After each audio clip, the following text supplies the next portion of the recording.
Hello everyone, this is Abhishek Madan. How are you students? I hope you all well. So आज हम बात करने वाले हैं क्लास 10 सब्जेक्ट मैथ्स चैप्टर 3 के रिवीजन। So बेसिकली चैप्टर 3 हमारा है pair of linear equation in two variable.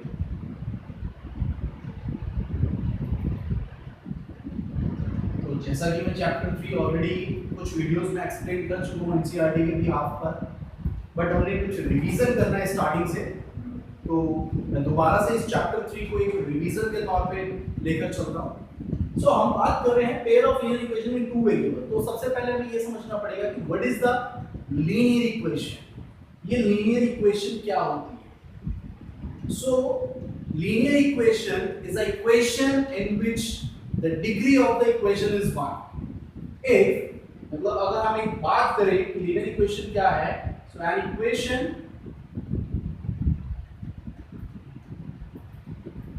whose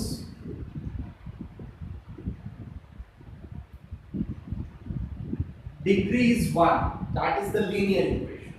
Okay, for example ax plus b is equals to 0.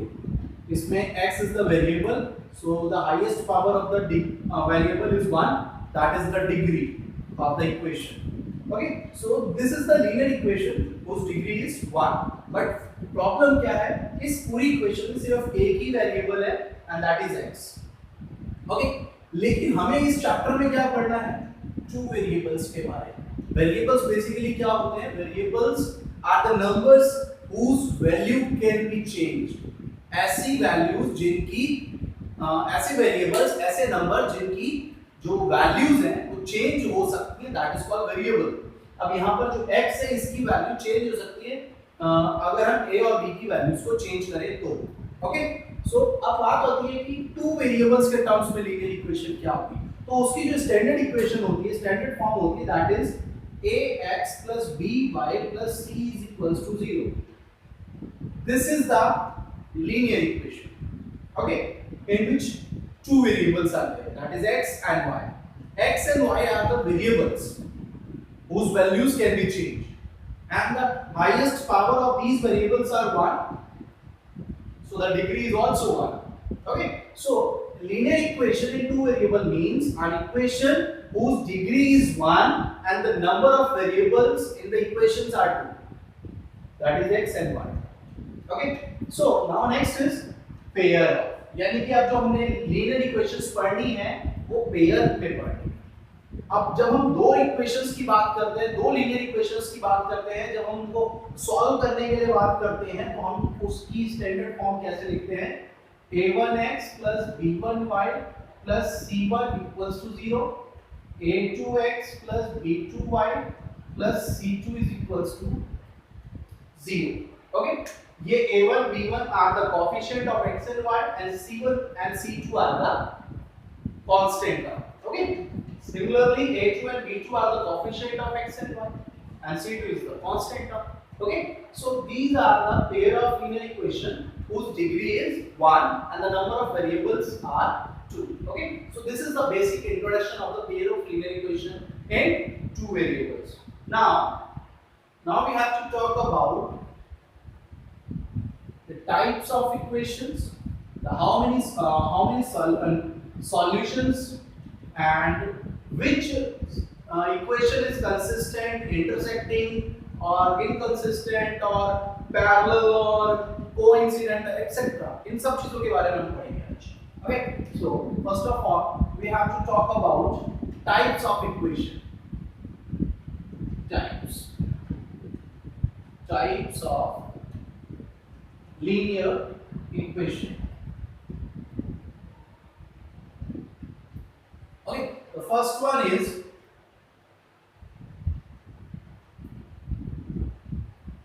intersecting.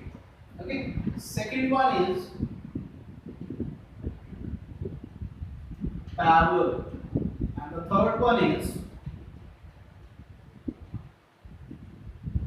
coincident. Okay, as we know, जैसा कि हम जानते हैं कि हमारे पास दो इक्वेशंस होती हैं स्टैंडर्ड फॉर्म के अकॉर्डिंग। अगर मैं लिखूं लीनियर इक्वेशंस को, तो वो पहली इक्वेशन फॉर्म ये हो गई एंड सेकंड इक्वेशन ये हो गई। ये दो इक्वेशंस है हमारे पास लीनियर इक्वेशंस। तो अगर मैं इन दो लीनियर इक्वेशंस में बात करूं इंटरसेक्टिंग कैसे पता चलेगी, तो अगर रेशियो कंपेयर करने पर पता चलता है कि कौन सी इक्वेशन कैसी होगी, तो अगर इन दोनों इक्वेशंस में a1/a2 और b1/b2 का अगर रेशियो आपस में इक्वल नहीं है तो वो लाइंस होगी इंटरसेक्टिंग। ओके, पैरेलल के लिए क्या रिलेशन होती है? पैरेलल के लिए रिलेशन होती है a1/a2 equal b1/b2 does not equal c1/c2। Okay, third one coincident के लिए क्या इक्वेशन होता है? a1/a2 equal b1/b2 equal c1/c2।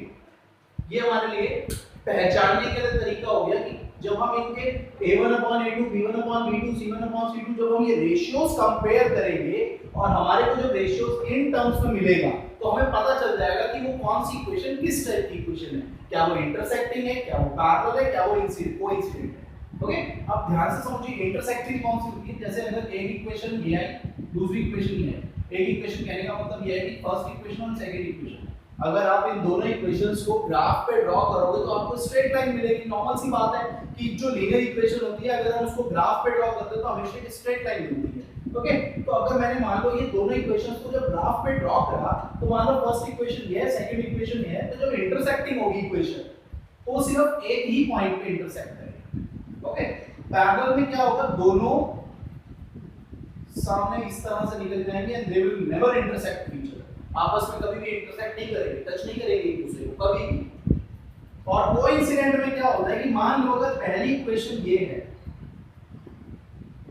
Okay, जो सेकंड इक्वेशन होगी ना वो भी इसी इक्वेशन के ऊपर आएगी, यानी कि पहली और दूसरी इक्वेशन एक ही लाइन के ऊपर आएगी। तो यानी कि वो जो लाइन होगी पहली और दूसरी वो हर पॉइंट पे एक दूसरे को टच करेगी। ओके, सो ये तो हो गया बेसिकली इंट्रोडक्शन। अब बात आती है कि इन इक्वेशंस के पास कितने सॉल्यूशंस होंगे, ये कैसे पता चलता है। ओके, सो ये इसको मिटाना पड़ेगा।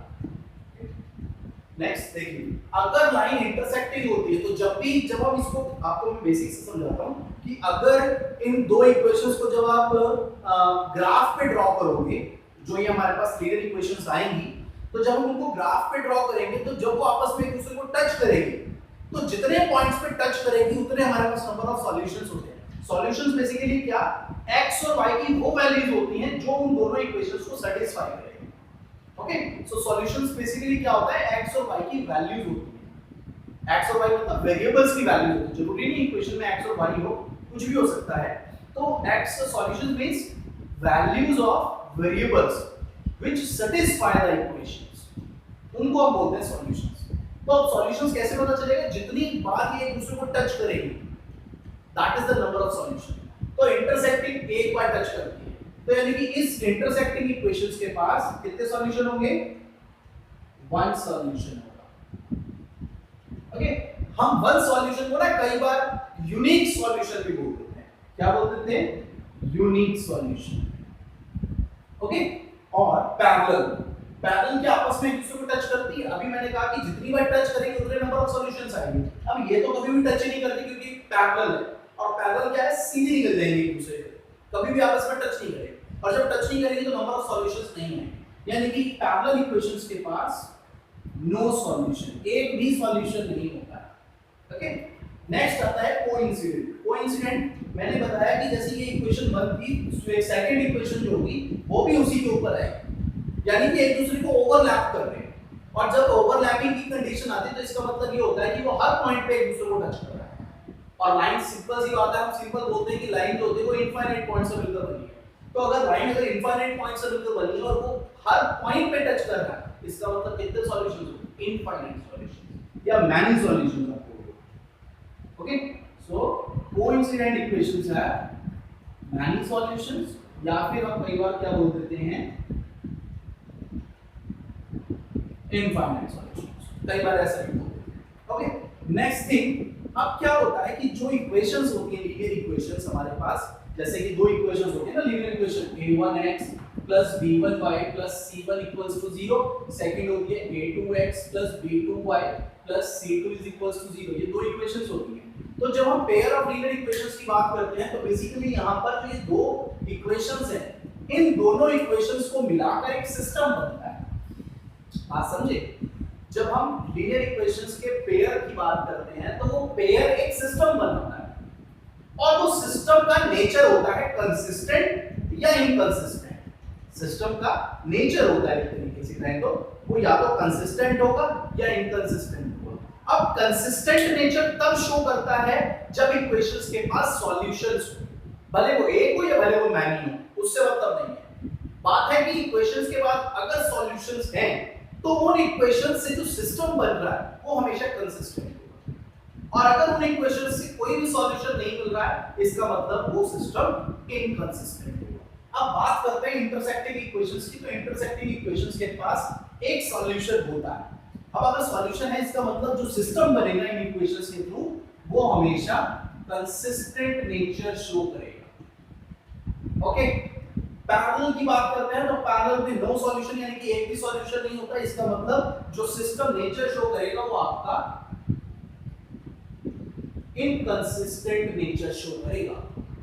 ओके, बात करते हैं कोइंसिडेंट की। जो कोइंसिडेंट नेचर फॉर्म करता है वो भी कंसिस्टेंट नेचर होता है उसका सिस्टम का ना। Okay, so these are the basic things of the linear equation in two variables. Okay, तो ध्यान से देख लीजिए इसे।